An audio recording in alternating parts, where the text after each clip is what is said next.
Did you see this yesterday? I just wonder when the party will kind of get real. We're seeing some of the discussion happen here on Morning Joe with people coming to the table and saying that Democrats are doing great, others more self-aware. Bernie Sanders continues to draw big crowds, 2,000 in Texas, 6,000 more in Omaha, Nebraska last night. Over the course of the week, he drove home his message of rebuilding the Democratic Party, saying Donald Trump didn't win, that Democrats lost. And with him was Keith Ellison, the new deputy chair of the DNC. Ellison is turning heads, saying that while President Obama was great at getting himself elected, he left the party in need of serious repair.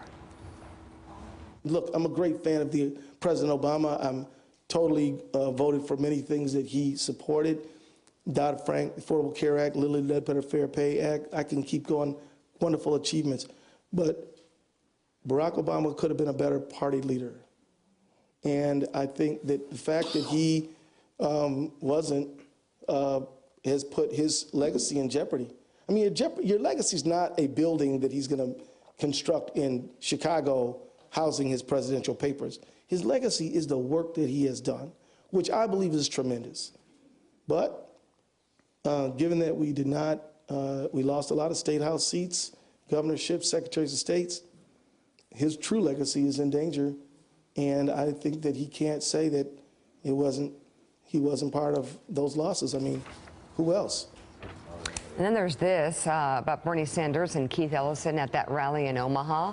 They went there in support of mayoral candidate Heath Mello, running as the self-described first middle-class mayor in a generation.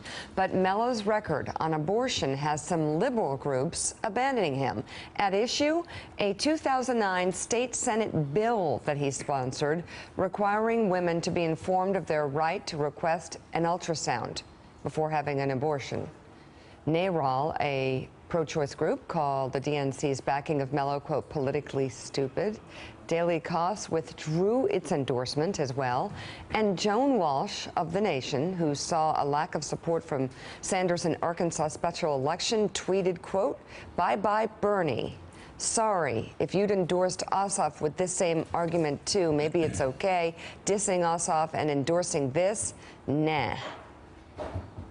DNC Chair Tom Perez issued a statement reiterating support for women's right to make their own choices while adding, quote, our job at the DNC is to help Democrats who have garnered support from voters in their community to cross the finish line and win from school board That's a lot of reading just to get to this. I know. That is a lot of reading just to get to this, John Meacham. Do Democrats want to once again have speakers of the House? Do they once again want to have majority leaders?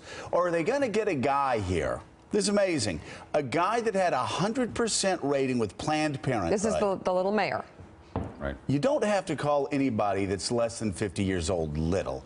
This is about the mayor. I'm just saying. And by the way, I was talking, I think, who was I talking to yesterday on set, who said, if you want to pick the perfect candidate to win in Tennessee, in Nebraska, in red states, you get a Democratic mayor.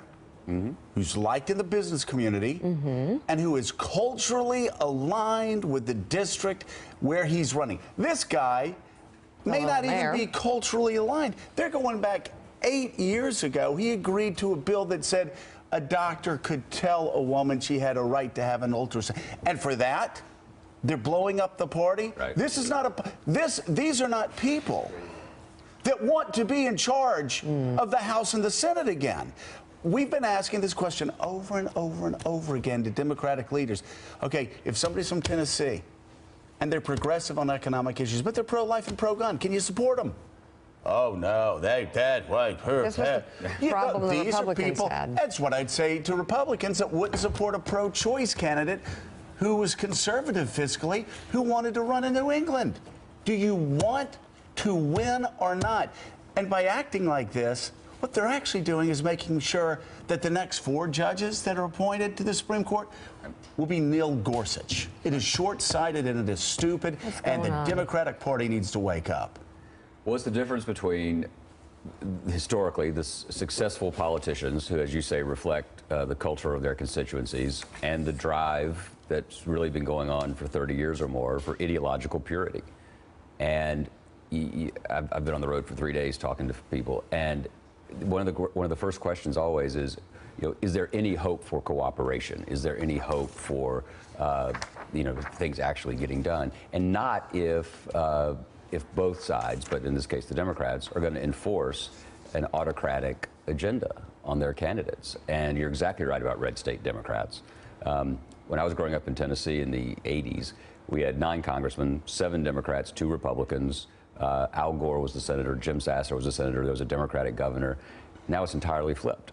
And it's almost impossible for a Democrat to have a plausible chance without having because some the cultural National affinity. Party has been autocratic. Gene Robinson, they've big-footed candidates that may not go straight down the line. I always tell the story of going to Kentucky in 1998, trying to help a Republican in a deep red part of Kentucky. And let's see, Steve Largent, Lindsey Graham, and I were there. And we were going around to Republicans who were having a hard time. We go into Kentucky, and I'm like, why are we landing in this part of Kentucky? And they go, oh, he's got a strong opponent. So I pull the guy aside, and I ask him all the questions. What's your money? What's your message? You know, what message are you driving right now? How's your ground support? Answered those all correctly. I said, okay, well, let's talk about your opponent. Like, how bad is he on the Second Amendment? Oh, he's pro-Second Amendment. I said, okay, but on pro-choice, he's for partial birth abortion? He said, no, he's pro-life. And I looked at him, and I was like, buddy, you're screwed. I mean, because he was economically moderate, but he was socially conservative. And you give a lot of voters in the South the opportunity to vote that way, they'll vote that way. But they haven't been given that opportunity there or in Nebraska for years. Yeah, look, the Democratic Party's problem right now is that it's too small. It doesn't hold enough offices, especially on the state level, where it just kind of got wiped out, and it lost both houses of Congress. So if it's going to recover, it's going to do it by getting bigger, and it's going to get it big. It's going to make a bigger tent, and so that means a 50-state strategy. It's certainly a lot more than the sort of bi-coastal strategy that it has now, and so it's going to have to accommodate different views or at least nuances of views. And it doesn't sound like this candidate is totally off the reservation in terms of being pro-choice. So I would say also that this requirement for 100% purity is a recipe to be a coastal minority party. If you're not willing to, on this one sliver of an issue, allow a little bit of leeway for somebody who might be able to win and put a Democrat in that seat, you're not going to win across the country. And I would say this 2009 legislation that the mayoral candidate co-sponsored was a compromise legislation. It didn't require women to see the ultrasound. It gave them the option to see the ultrasound if one was offered by a physician. I understand, but even if he were pro-life, even if he were pro-gun, if he were progressive on economic issues, and if he was connected with the business community, I'm telling you, Republicans couldn't touch that. Yeah. That would be mark one vote for Nancy Pelosi as Speaker of the House, or mark one vote for Chuck Schumer and for the next Supreme Court justice. And if you can find a kind of cultural libertarianism as well, I mean, that's fiscal conservatism, a kind of cultural libertarian view is probably a winning strategy there. The other thing to remember is when parties are dominant, they're not single issue parties. The party of Franklin Roosevelt and Harry Truman, who had the longest sustained period of White House control in American history, was a crazy amalgam of Southern segregationists, Northeastern liberals, Western populists. Parties aren't, traditionally in American history, parties are not one issue.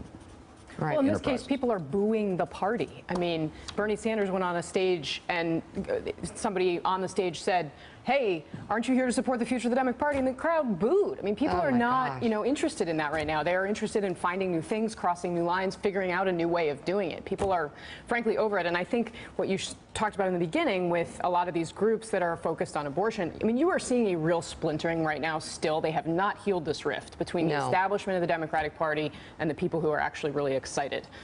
All right, moving on now. Thanks for checking out MSNBC on YouTube, and make sure you subscribe to stay up to date on the day's biggest stories. And you can click on any of the videos around us to watch more from Morning Joe and MSNBC. Thanks so much for watching.